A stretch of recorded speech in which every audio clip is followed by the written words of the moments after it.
Good morning guys, Andrew Fuller from RACHP School. We're going to talk about tooling, okay? Lads are often asking me what tools they should buy, what tools they need. So doing this video, really it just saves me repeating myself all the time. You can go on the YouTube channel. Don't worry about like and subscribe.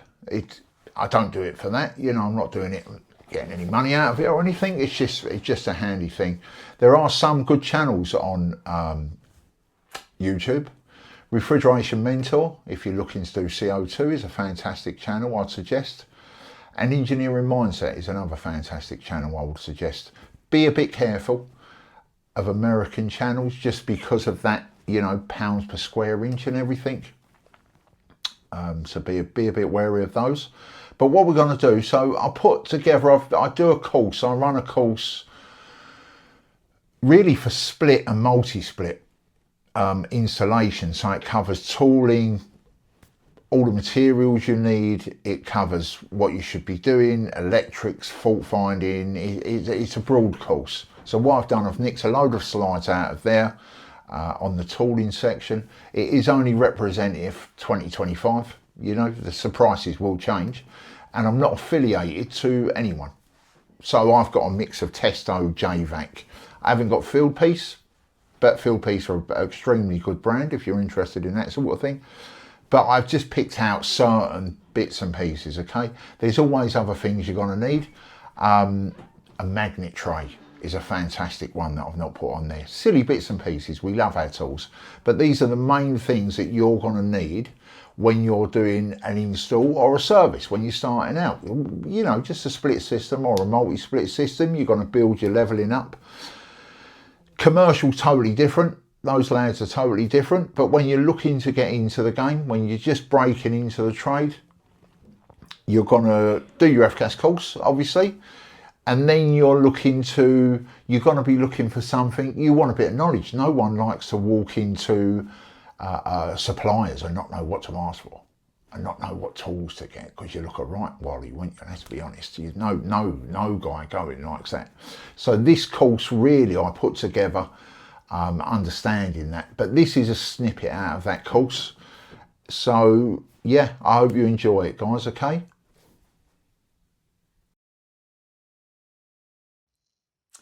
Okay guys, so as you can see, this is part of our split and multi-split installation and service course.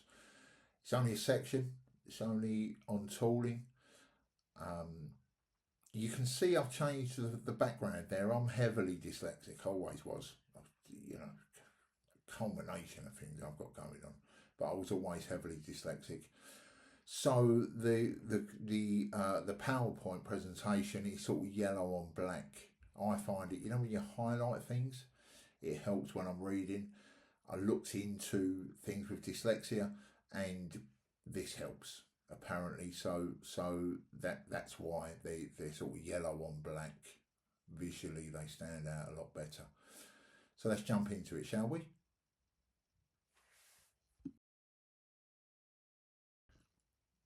Okay guys, so first of all, you can see there on the left hand side we've got a vac pump. Okay, I've got a Testo vac pump there, but if you're doing small works, you know, you could use a battery operated Makita or something.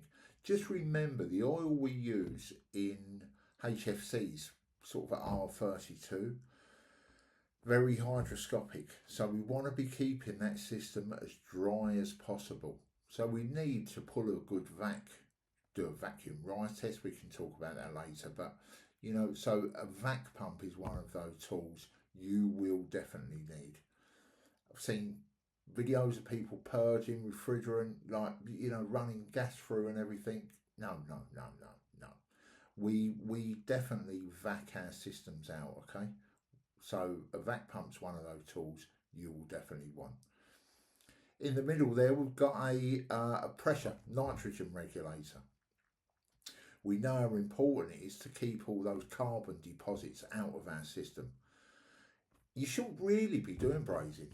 To be honest, you won't be doing a lot of brazing when it comes to, if you're just doing a split or a multi-split, you can do it in rolled copper. Just you're going to have a couple of flares either end, in all honesty. But if you do have to do, you may want to drop out a pump in someone's bedroom. You may want to be gravity fed. So you may have to put a couple of towels on the liquid and suction. You know, just run OFN. Okay, the trouble is the oil will go through the pipework with the oil, POE oil that we use nowadays. It can act a bit like a scrubbing brush, and it can really take those carbon deposits off the sides of the walls. So when we're brazing, if we're brazing, we want to be brazing with OFN, and we're going to use a pressure regulator to do that. Got to be very safe. Don't do it on your own. You know, it ain't worth it. You want to be going home, okay? But this, you're going to need a regulator. Talk about pricing at the very end, so everything's good on that front. You'll have a heart attack. Next, we've got refrigerant scales. As you can see there, I've got a set of Testo scales here, digital scales. Really good. I really like Testo stuff, but as I say, I'm not affiliated to anyone. It's just stuff I use. But Testo's a good brand. You get scales. I can't even think of other brands. But there's plenty out there. But you're definitely going to want a set of scales as well. Okay.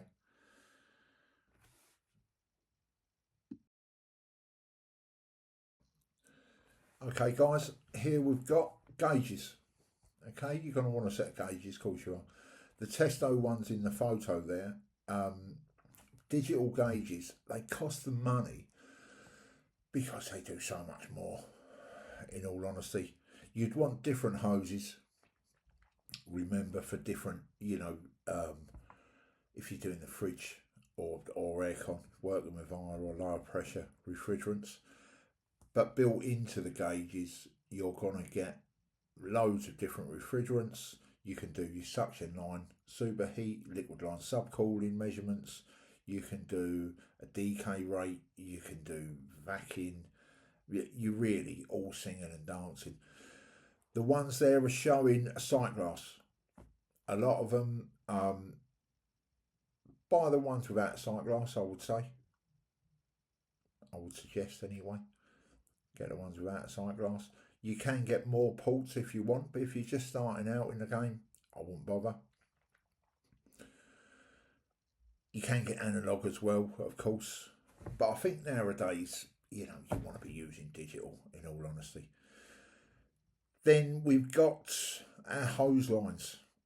You can get different types of hose lines. You can get safe seal hoses as well. You know, they're as good. They're good full stop, in all honesty.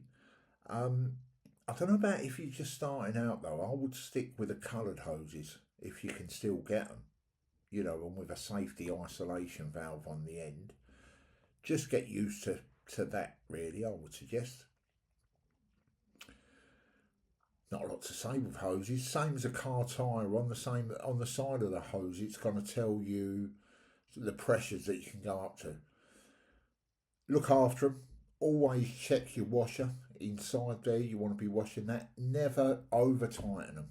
You know, I've been showing you that all the way through. Never over tighten them hoses.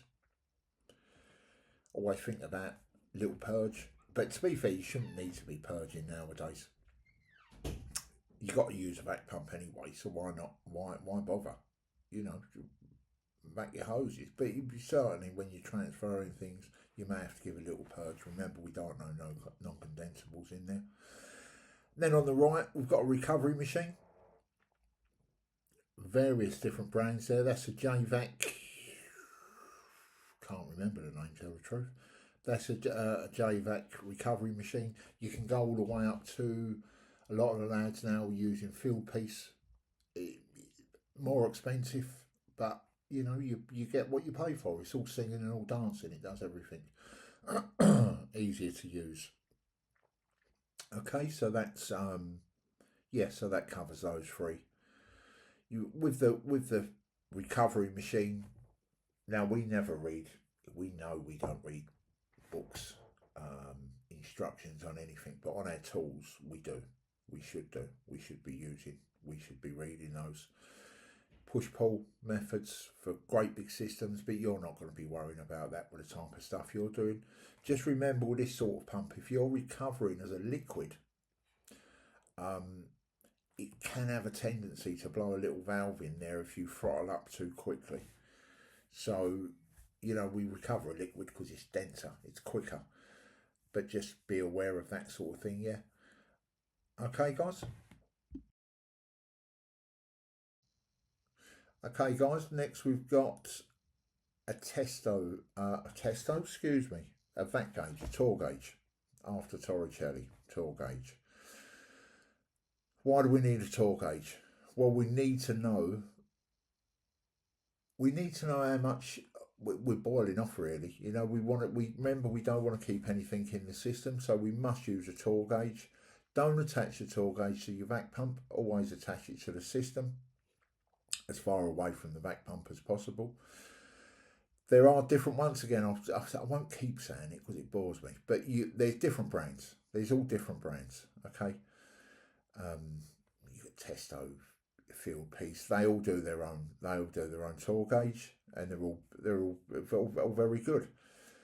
Remember the Torr gauge, guys, what you want to be doing, I mean, we say we look for 2000 microns, don't we? 2 Torr. In all honesty, you want to be going lower than that. If you can, pull it down reasonably, you know, 500 if you can, good vac pump.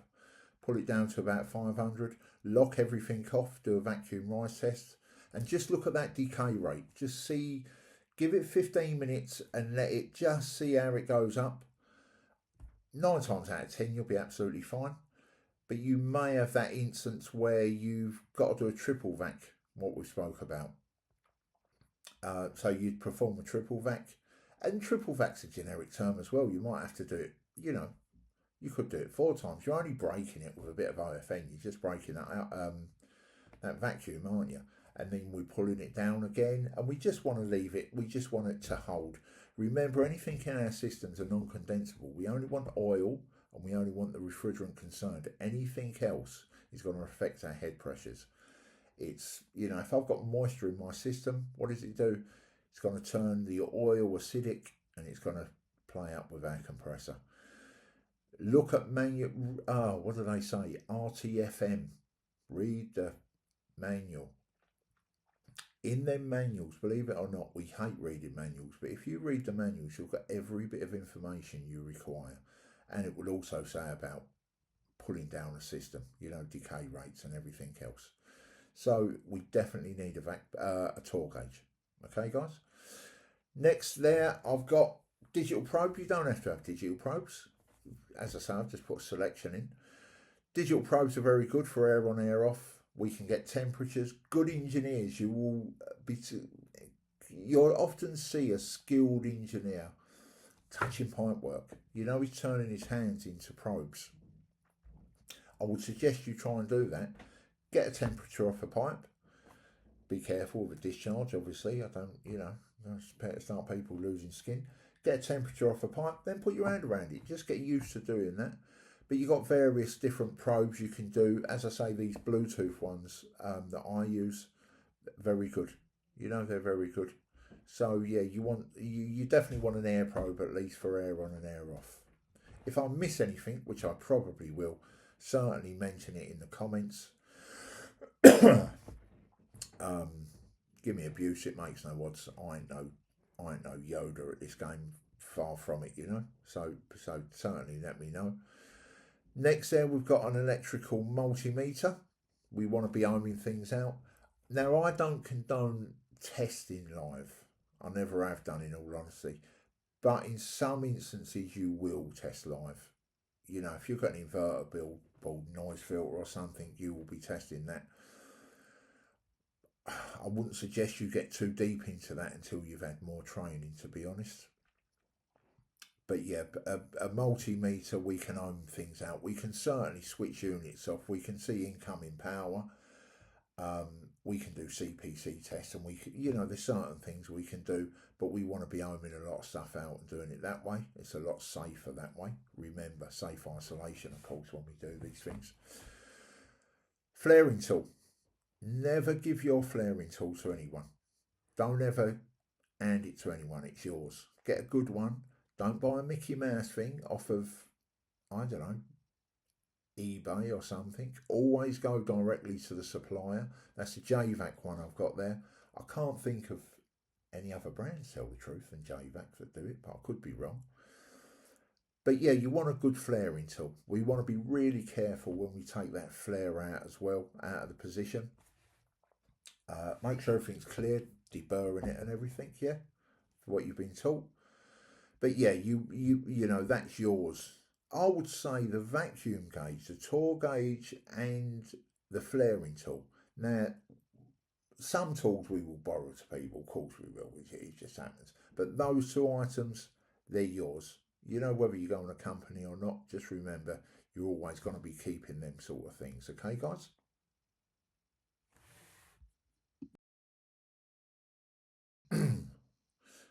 Okay, guys, we've got, what have we got here? We've got an inspection mirror. You want to be checking those braces that you make if you do make braces. These are sundries, really, I suppose, odds and sods. So, yeah, an inspection mirror, because you want to get underneath, don't you? We don't just look at a brace and go, oh, that's good. We want to get underneath. We want to get round the back of these braces. We can be in any sort of angles in our job. You know, a bit like a trapeze artist sometimes with the job we do. So you want an inspection mirror in your tool bag. I've also got there a socket set. Now, a lot of engineers are talking about Barco. I always use Barco, you know, was constantly losing 10mm sockets. There are other socket sets available. You have to say that, didn't you? Do you really have to say that nonsense? But anyway, yeah, there are other socket sets available. Barco, use Barco. But you definitely want a socket set in your tool bag. We've also got a fin comb there. It's really important, isn't it? If we're showing up at a unit, we may be doing servicing and we go to a unit and it looks like a solid steel, you know, it just glows at you. And it's usually because someone's crushed them fins on the back of a condenser or an evaporator. We need to have good airflow going across. What are we talking about? Remember, we're always saying little airflow, little cooling, medium airflow, medium cooling, a lot of airflow, a lot of cooling.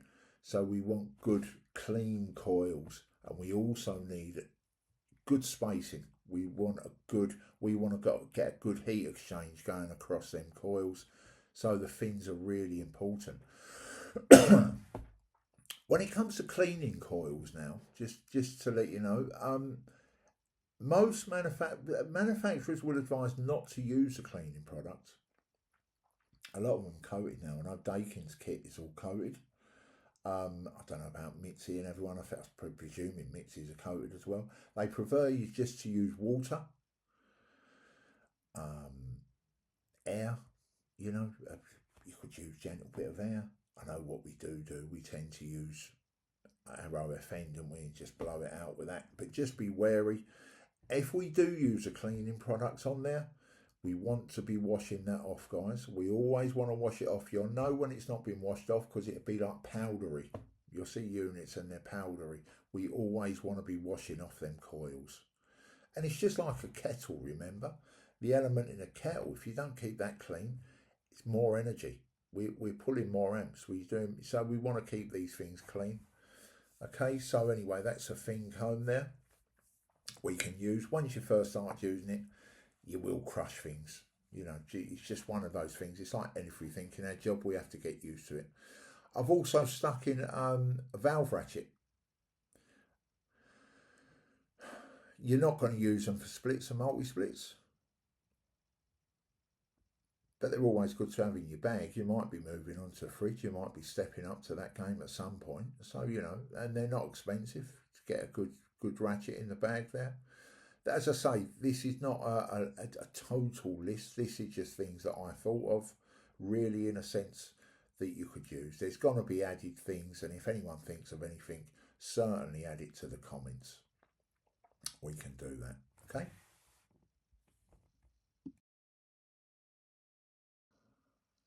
So, guys, here we have bubble up leak spray, or leak spray, proprietary spray.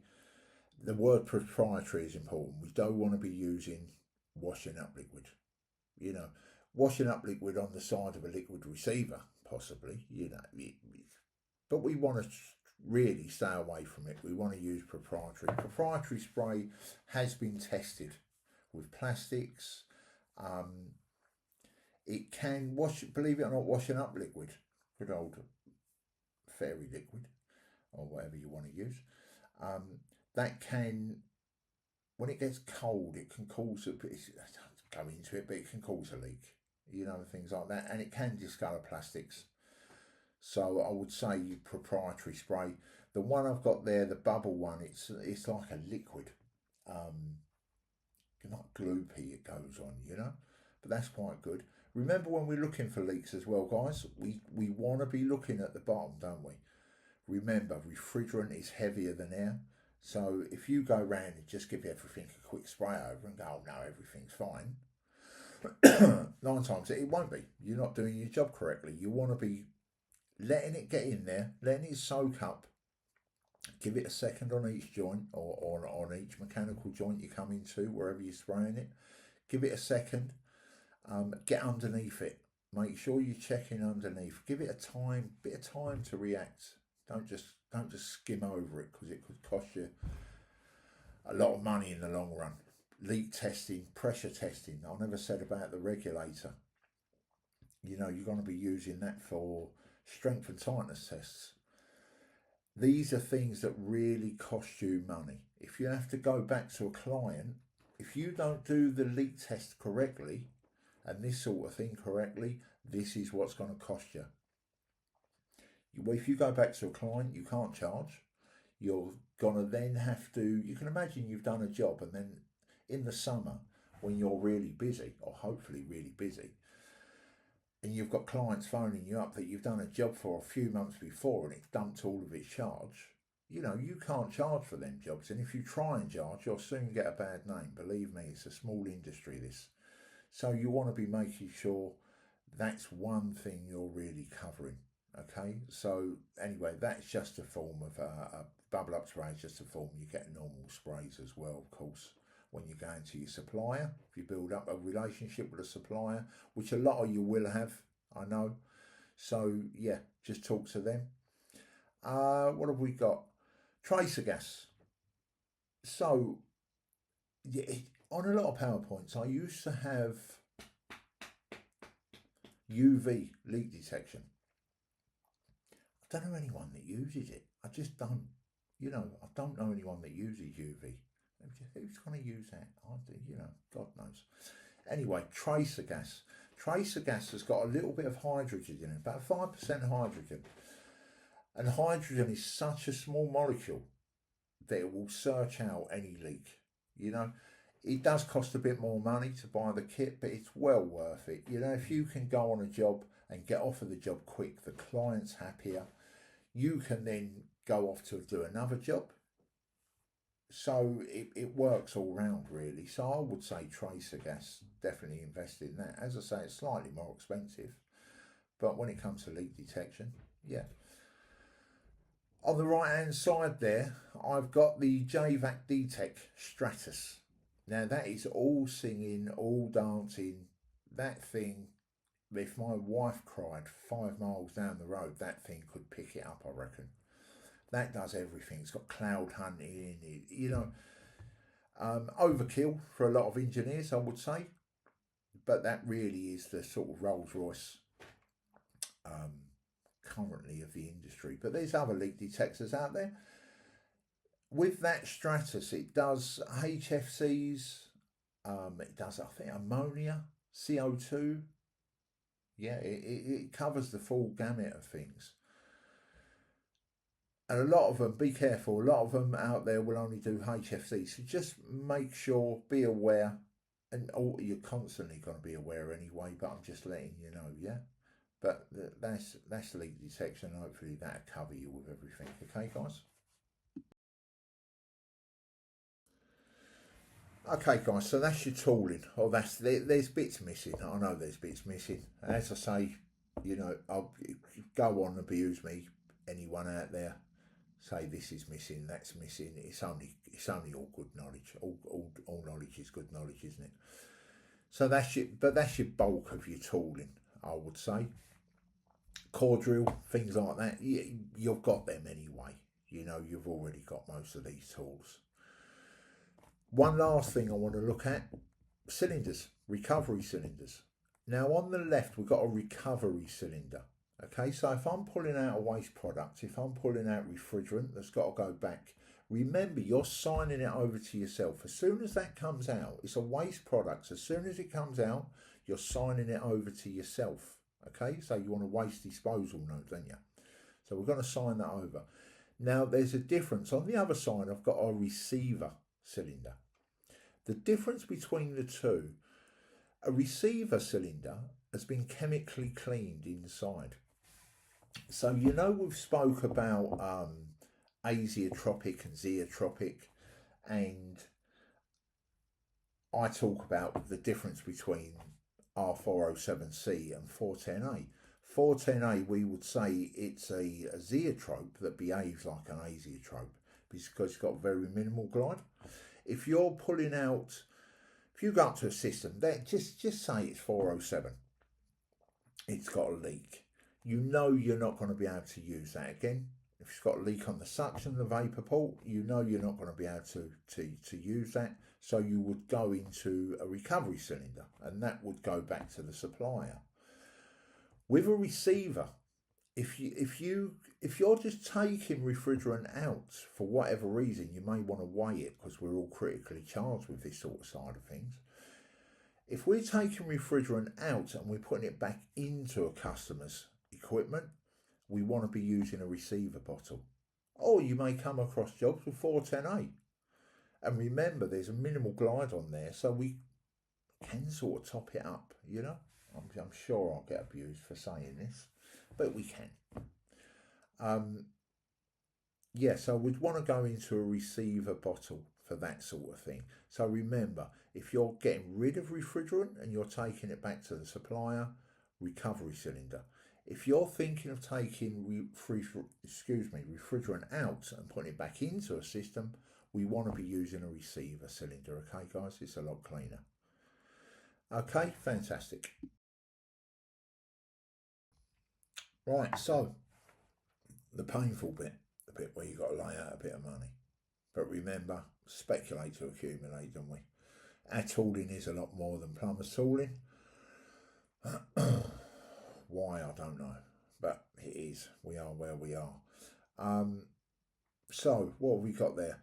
This is a very rough, guys. Rough gauge. And it is sort of 2025 I'm looking at. So don't be driving me mental. You know, leaving narky comments or anything like that. It is what it is. It is a very rough gauge. Cheapest to most expensive, I would say.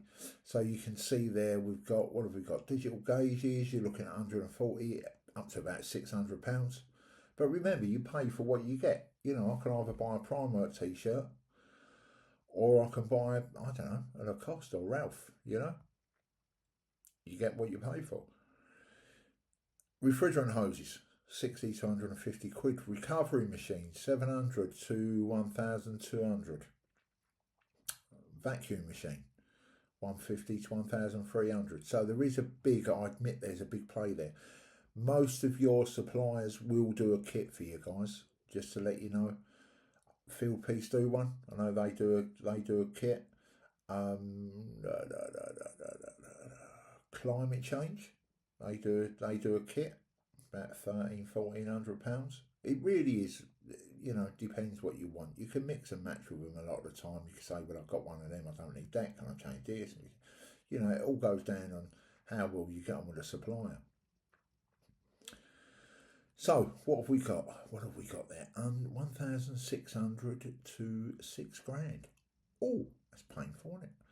But, as I say, you know, speculate to accumulate. That is a rough guide. Remember, guys, you're also going to want to join, as I always say with my lads, I always get them to do F-gas register. There is RefCom as well. I always, you know, F-gas register or RefCom, either or, I suppose. But I go with F-gas register. I tend to go with, I've got to be honest. You want to be joining that. You want to get registered. By this stage, you should know this anyway. So that's it really. And the last thing to do once you've paid out everything is the next slide. Well, this is what you do, don't you? Once you've paid out all that money and you go home crying to whoever you live with, you know, have a beer. Don't have a beer and paracetamol. I've stuck them two up. Don't have them combined. That's the last thing I need, people jumping on me for that. Paracetamol or a beer. Get your head down. Have a sleep. You know, let the pain wash over you. Work it out of your system. Remember, we do need this tooling. So you're just going to have to soak it up, guys. It is what it is. Right, this is the bit where I pimp myself out, I suppose. I am a training school. As I say, RACHP. If you need training in refrigeration, there's plenty of other good ones out there. I'm not one to say sort of, oh, come to me, don't go to anyone else. Up and down the country, there's a good few. I won't go into them, you know, because I'll forget someone, it'll be insulting. But there's plenty of good training schools up and down the country, really are good ones. Yeah, so, you know, use one of them. Just get the training, get the knowledge. It's a really good job. You got to remember, you're going to get, you know, if you get on a good company, you not only get a good wage, you get a van. You know, you get a fuel card. We don't go home. I see something. What did I see about, you know, oh, this is it. Students, when they come to me and they say, what time are we going home? Don't drive me mad. If you want to be in our industry, you're going to have to get used to not going home. You know, we work late into the night. We work weekends. We're always working. You know, it's a great job to be in. So I don't know why you want to get home when you do a bit of training, because you're only going to have to suck it up. You're going to have to get used to it. But anyway, that's it, guys. As I say, this is part of the install and service course, just a snippet, just a part on the tooling there. If you're interested in doing that course, get in touch with us at RACHP School and we can get you booked on. It only helps. All knowledge is good knowledge, as I always say. It's only going to help you out, okay? Anyway, have a great day, great night, weekend, whenever. Enjoy. See you later.